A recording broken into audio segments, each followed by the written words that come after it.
por acompañarnos de nueva cuenta en su podcast de innovación en automatización industrial que presenta Emerson. Mi nombre es Ana Matute y hoy vamos a hablar sobre un tema que muy frecuentemente nos preguntan y nos piden que sigamos profundizando en este tema, que es la parte de ciberseguridad en sistemas de control. Y en esta ocasión hablaremos con nuestro especialista Sergio Díaz, que es experto en sistemas de control y sistemas instrumentados de seguridad. Delta V y Delta V SIS son las marcas que tenemos en Emerson en este sentido. Y para ello, Sergio va a hablarnos un poquito de la visión de ciberseguridad cuando hablamos de estos sistemas en particular. Sergio, bienvenido a esta mesa de conversación. Muchas gracias, un placer estar aquí contigo. Bienvenidos a Innovación en Automatización Industrial, un podcast informativo y de actualización de Emerson Automation Solutions. Aquí conversamos con nuestros expertos sobre nuevas tecnologías, transformación digital y soluciones de automatización que impulsan a las industrias en sus desafíos operativos más complejos. Los expertos ya están listos. Iniciamos. Sergio, si te parece, iniciemos desde la parte más básica. Si nos pudieras compartir desde tu experiencia, ¿cuáles consideras tú que serían los puntos más básicos que tenemos que tener en mente con respecto a la ciberseguridad cuando hablamos de sistemas de control y sistemas instrumentados? Pues en cuestiones de lo que es más básico, y tal vez podría ser un tanto obvio, pero lo primero es usar las protecciones que se tienen disponibles, ya sea en el sistema de control o de sistema de seguridad. Es curioso que a veces no todos los usuarios usan la funcionalidad que está disponible. Un ejemplo es, por ejemplo, en los Logic Solvers. Tenemos la posibilidad de aplicar un candado para prevenir acciones. Y es algo muy sencillo de hacer y aún así no todas las personas toman ventaja de esa funcionalidad. Otra cosa que es básica con respecto a la ciberseguridad es mantener el sistema actualizado. La realidad es que es muy difícil proteger sistemas con sistemas operativos obsoletos como Windows XP. Entonces, algo que es muy importante es siempre mantener la versión del sistema operativo y la versión de Delta V lo más actual que se pueda. Gracias, Sergio. Ya nos hiciste algunas consideraciones, como dices, lo más básico, pero a veces no necesariamente las tenemos en mente y son los puntos iniciales de partida para poder empezar a decir que nuestras operaciones son ciberseguras. En ese sentido, ¿qué otros mitos o qué barreras consideras que afectan la planificación de la ciberseguridad en una instalación industrial? Creo que una de las principales barreras es la falta de un análisis objetivo y que se tomen en consideración todos los aspectos, especialmente aspectos prácticos. Por ejemplo, se habla mucho del concepto de Air Gap y a veces se cree que eso es suficiente o que eso es lo ideal o a lo que tenemos que dirigirnos. Y a veces eso nos lleva a tener errores en la planificación de nuestra ciberseguridad. Si bien el concepto de Air Gap tiene sus méritos, la realidad que es muy difícil de mantener en práctica porque siempre va a haber una necesidad de flujo de información y el concepto de Air Gap va en contra de esa realidad.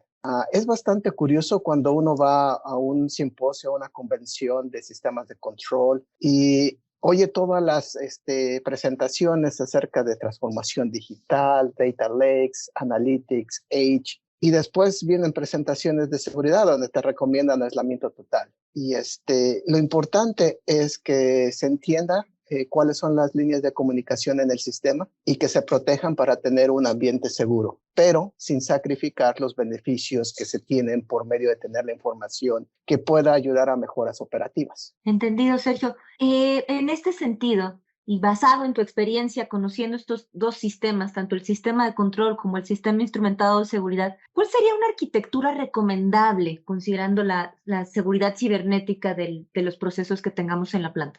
Mira, esa es una pregunta muy interesante porque cuando se habla de arquitectura, siento que a veces se habla muy superficialmente y se reduce la conversación simplemente a la conexión básica. En el caso de sistemas de control y de sistemas de instrumentado de seguridad, la conexión básica, pero se pasa desapercibido otras conexiones que podían estar involucradas, pero también otros aspectos que van más allá del protocolo de comunicación. aspectos básicos como si el sistema está instalado en lo que le llamamos domains o un workgroup, porque esas son consideraciones básicas que tienen implicaciones en cómo implementas tu seguridad. Entonces, cuando hablamos de arquitectura, tenemos que hablar, si bien las cosas generales, pero también ir a más detalle, cuántas conexiones tiene, cómo se está implementado el sistema, qué protecciones se tienen disponibles.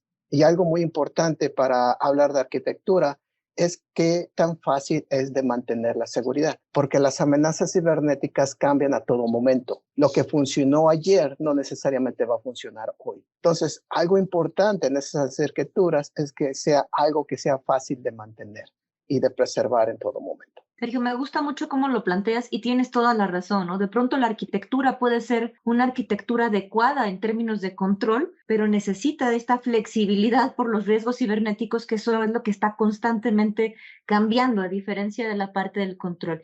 Y en ese sentido, querría yo preguntarte si hay algunas consideraciones o riesgos específicos que tengamos que tener si hablamos del sistema instrumentado de seguridad. Y esto te lo pregunto, dado que vemos que muchas de las compañías de pronto tienden sí a tener una cierta noción de que se requieren algunas consideraciones en cuanto a la ciberseguridad de los sistemas de control, pero quizá no estamos siendo tan conscientes de la parte de la seguridad cibernética de los sistemas instrumentados de seguridad.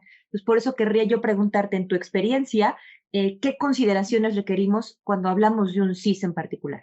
Sí, por mucho tiempo se pensó que el sistema instrumentado de seguridad era un sistema que estaba totalmente aislado. Y la realidad es que con todas las iniciativas de transformación digital, con todas las iniciativas de tratar de usar mejor la información, eso realmente no es el caso.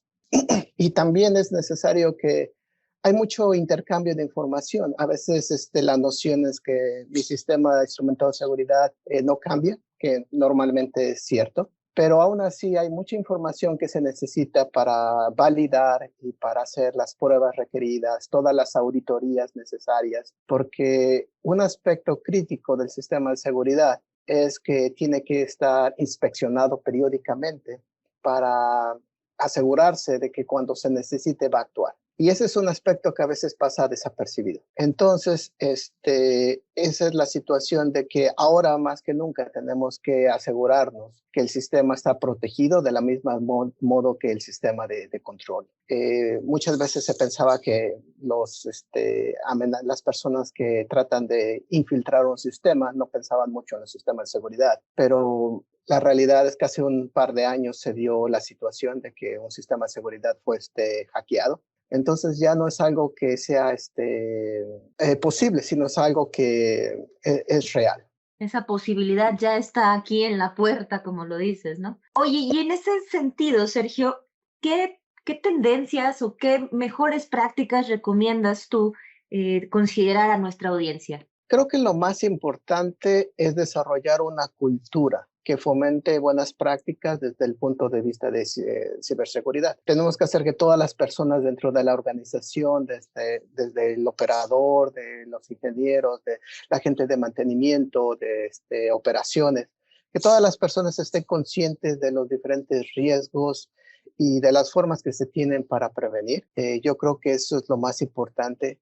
A veces las funcionalidades que tenemos en el sistema no se utilizan porque la realidad es que implementar seguridad a veces acarrea ciertos inconvenientes. Porque ahora tienes que desactivar una protección, tienes que pedir una autorización de una segunda persona, tienes que modificar tus procedimientos y eso a veces acarrea cierta bloqueo a implementar medidas de seguridad. Entonces, creo que lo más importante es una cultura que pueda facilitar mejores prácticas. Y ese consejo, Sergio, aplica no solamente hablando de ciberseguridad, sino en realidad para básicamente todos los aspectos de la vida, ¿no? No solamente hablando de las plantas industriales y de los sistemas de control, los sistemas instrumentados de seguridad. Haciendo un poco eco de tus palabras, me parece que la seguridad se construye a partir del reconocimiento de la existencia de riesgos, y eso nos permite ser conscientes de nuestro entorno y de los riesgos que pudieran existir ahí. Sergio, muchísimas gracias por acompañarnos en este podcast. Gracias a toda nuestra audiencia.